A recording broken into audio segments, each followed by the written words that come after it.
Coming up next on Keith's Garage.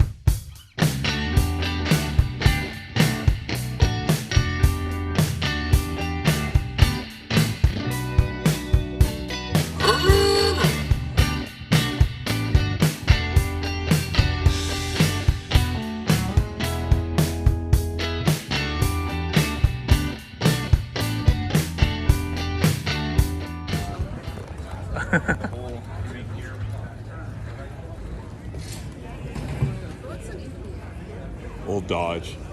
We got to get this on our channel. Hi, welcome to Keith's Garage, guys. We're at the car show, Hot Night in the City in Kamloops. It's one of our biggest events of the year. And with my friend here, Brian Vi, we're going to look at his Dodge. What are we looking at here, Brian? 1921 Dodge Brothers Touring. Very nice. It's mostly original. It's been painted in the 60s. I love your outfit today. You suit the car, Brian. I forgot my red bow tie. It's in there. We're at the back corner here. I got a question about this this brake band on the outside of the drum. Is that your brake? Yep, that's your foot brake. That's your foot brake? And your park brake is on the inside. Okay, the park brake is on the inside. And do you have front brakes? No. No front brakes. So there's no such a thing as a panic stop. It's a controlled coast. Talking hydraulic brakes or mechanical? Mechanical. Both the park brake and the service brakes, mechanical. So it's defensive driving. I looked 3 blocks down the road, not 3 cars. And what they're calling this, just a sedan? Or this is a touring, a Model 30. A Model 30. 1921 Dodge Brothers, Model 30.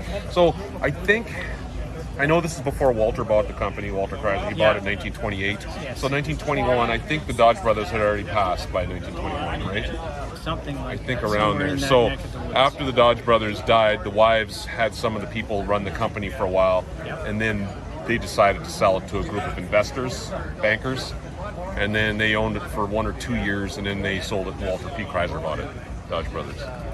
Let's have a look inside here. See, it looks like you got all the original timing advance there. Yeah, and is that a hand throttle as well? Yeah, hand throttle is up top and the spark is on the bottom.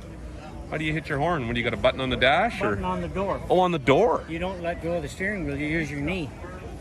Really? Is that how it was designed? Exactly. I didn't know that. Because those roads are so rough, and if they're rutted, you let go of the steering wheel with one hand, she's gonna... So you push your knee into the big button? Push your knee. I didn't know that. There you go. Yep. Something else unique 24, then they put them up in the center of the steering wheel. Okay. So most of us that own old flathead Mopars all have what we think would be normal, would be a 6-volt system. Now this car, in 1921, what's the voltage in this car, Brian? 12 volt. 12 All volt. early Dodges from 1914 to 26 were 12 volt. And then in 1926, Willard Battery Corporation comes along and says, hey boys, you're the only ones buying our 12 volt batteries. We're not making them anymore. So they had to go to 6. And then politics in the car business, imagine that. And then 30 years later, everybody in North America goes to 12 volt. And So they were 12 volt long before everybody else. They're way ahead of everybody. Yep. Good engineers, good Yep. old Mopar engineers. I was going to ask you about how long have you owned the car, Brian? Where did you find My dad bought it in 1991 from Murray Connor out at it? I know Murray Connor. the Buffalo Ranch. Yeah, I know him. And then about 3 years later, I had a fire in the car while I was running it. It burnt the hood, the fender, and some of the engine, the firewall. My dad said, well, you burnt it. Here's the papers, you fix it. So I've inherited a leak in the payroll. So you've owned your dad 1991, you said? He bought it then, and I bought it. I got it in about 94. What's this right here? That's a grease nipple for the front spring. Okay. As you can see, the body is pounding down. Originally, when that car was built, the grease nipple would have been right in the middle. Oh, and it's just sinking. You can see as the car was by, would be grading. It's 100. Yeah, that's a goal of mine. I want to own a 100-year-old car someday. I'm going to have to wait a few more years. You've obviously had in quite a few car shows. I see quite a bit of blacks there. Yep. So this is just a standard 3-speed plus 3-speed reverse sliding gear. With the oddball shift pattern.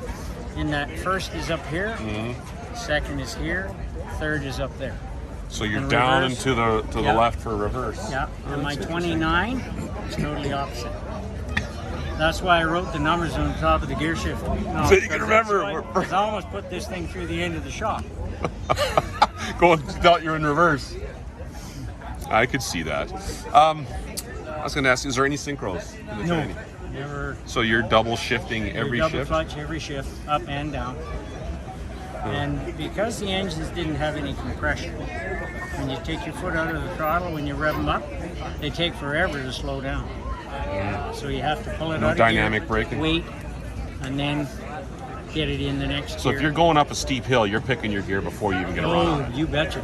You got to know betcha. your hill, because you can't gear down unless you come to a stop and then go to first, Well, you right? can double clutch it down, but you have to be thinking, Well, listening to this thing, yeah. and have your gear picked before you get to the hill, and know where you're going to move the lever.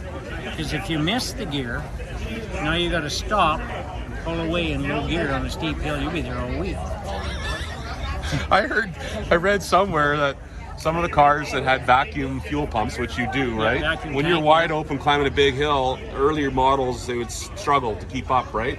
And some people would literally go up a hill in reverse. Yeah, well, Model T Ford, you would have to. That's what you have to the do. Transmission would slip. And fuel, run out of fuel. Yeah, could do. But you know, if you got a vacuum tank, how to drive it. Yeah, you You take your foot off the throttle every once in a while, give it a good shot of vacuum, fill the tank again, and they go quite a ways. So if you're going up the hill and you're lugging on first gear, you lift your foot off, you're going to slow down pretty quick. But Yeah. you didn't. How long does it take to get that well, it fuel? just takes a shot.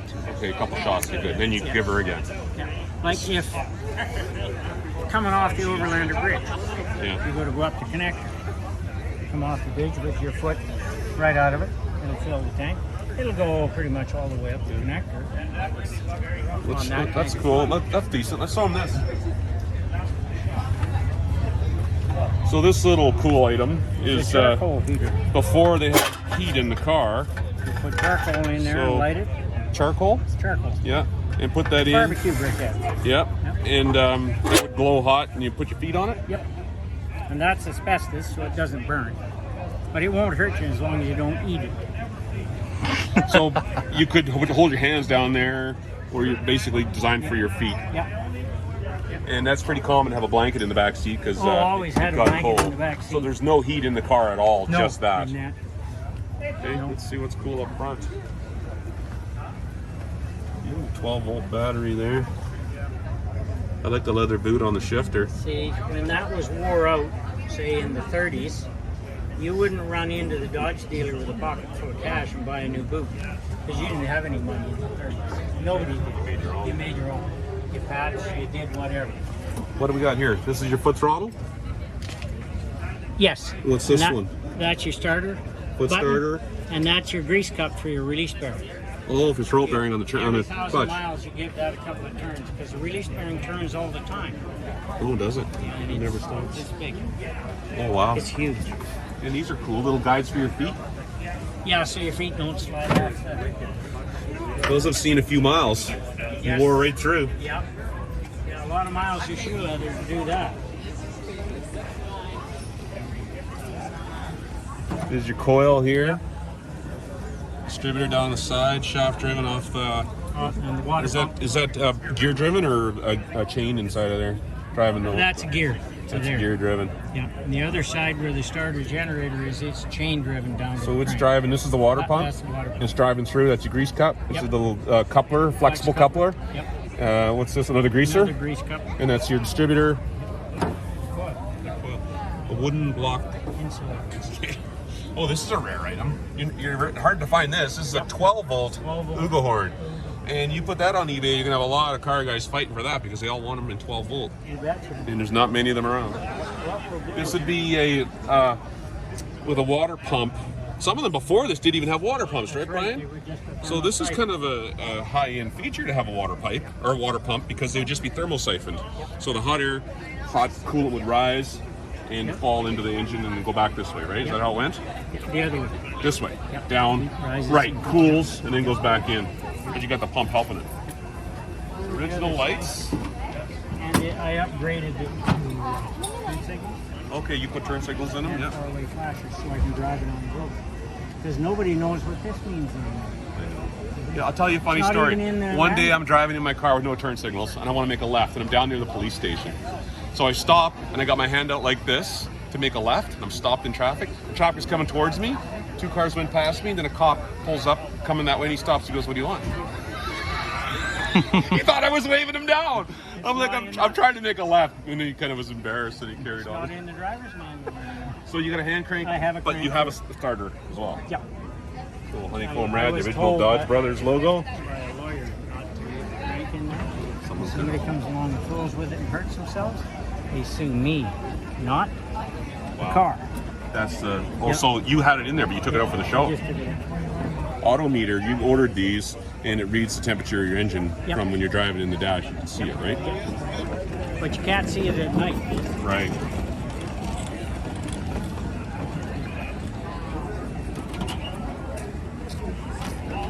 That's your starter and generator all in one. And it puts out about 10 amps.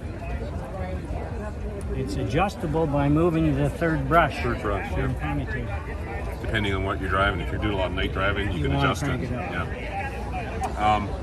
It's an updraft That's carburetor. updraft This is the carburetor. bowl here. The float bowl, There's your yeah. fuel line from the vacuum tank. Yep. This is just a fill port for your oil, right? Yep. And you got no air filter.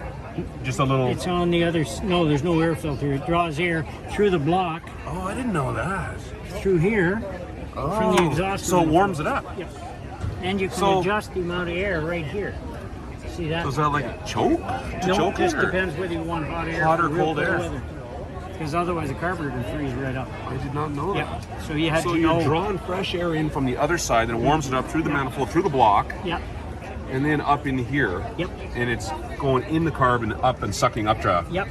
I didn't, and there's no It goes filter around. at all. No. So how in the heck, back in the old days, all of the roads were dirt. Yep. Dusty Engines didn't roads. last long. 10,000 miles, you'd have to pull the engine apart. Wow. Yep. Wow. When you're driving this down the road, what's your comfortable speed? 60 Ks. 60? 60 Ks, yeah. 40 miles. I'm an hour. surprised. That's I've been decent. asked if it would go 80 Ks. I said, yeah, if you shove it off a cliff. I drive the clubs 28 sometimes, and I find it's a little dicey at 60 kilometers an hour. And you got 6 cylinders. And, Yeah, and you got a and 4-cylinder. And juice brakes. No, they're mechanical. Oh, now. that's right. See the horn you can hear on that. People love aoogah horns. Cool. Nice vintage looking piece And of did you luggage see there. my put up on the windshield? I saw that on a hot rod. What does it say? Everything works except the motor. This is those little spotlights. Is that what this is? Yep. Yeah. And it's works. 12 volt. Yep. Is it adjustable when you're looking for stuff? Is that what it was for? No, it just. Kind of a marker light? maybe? Yeah. Yeah. So they were changing all the flats by hand back in the day. You didn't have a trunk, so you put everything in here. Oh, it's on the other. Here's the other side. I'm gonna go over that side. There's the jack and the tire pump. The tire pump, you unscrewed the spark plug and screwed it in the cylinder. I heard of that. Fired this up is the it here? engine. Yep. And So there's the jack. you screw that into your spark plug hole Yep. and crank the engine over and leave it running. Yep. And then you're pumping air fuel mixture into your Yep. tire. Yep. Hot. Well, it beats the hell out of going. It does, but it could. I guess it wouldn't explode in your tire. Well, none of them guys are left. So I'm shocked you still have this. Yep. So what's this little one for? This end of it for tightening it down? Yeah. Man, that's rare. What does it say That's on a there? swap meet thing. Swap meet find. I can't read And the the gauge. guy was happier than hell that I even knew what it Oh, was. I know what it I is, had an yeah. application for it. And there's your jack. You move the handle. There you go. Now keep. Oh, you there go like that. It's and it's then got when a you little want to dog go on the it. other way, you flip You flip this the other go way. But that's all that's holding the car up is that skinny little jack. So you Did could. they ever- Oh, I see. You could do this, Sure. speed it up to where you wanted to go, Yeah. and then lay it in there and finish it off. Did they ever fall off the jack? Oh, you betcha. Sure they did. Yeah. Oh, that's cool. You don't have the little the tool for changing the rubber tire, taking it off the rim. Yes, I do. I had an original one with this thing. It got liberated from my house. So, several years later, I ended up finding 2 of them. Had to swap me now. I thought, what the hell? Grab both. Cool. There's your hand crank. Yeah. Sorry if I'm being nosy. Here's the crank. Through all your stuff. Here's the crank. Love it. Here's your grease gun for your Zerk type fittings. You screw it on and then you screw You just this. put the grease in yourself. Yeah, and then you screw that in and force it into the. What's that one? A big old wrench? That's a spark plug and wheel wrench. That would have come with the car when it was new, probably? Yeah, that would be very similar. I don't think this is a Dodge. It would have had DB on it. It doesn't have DB on it. No. Yeah. And it would have been in a leather toolkit like the 28 does, the Club Scott. Yeah. Very cool. All right, let's put this back up. Oh, this leather's original on the sides, eh? Yeah. This is Yeah, still original. got the horsehair and. Yeah. All right, Brian, I don't know if there's much else to talk about on this car. Pretty awesome. Thanks for your time. Thanks for bringing it out. Thanks for letting all my Mopar fans check it out. Thanks, guys. We'll see you the next Mopar coming out right up.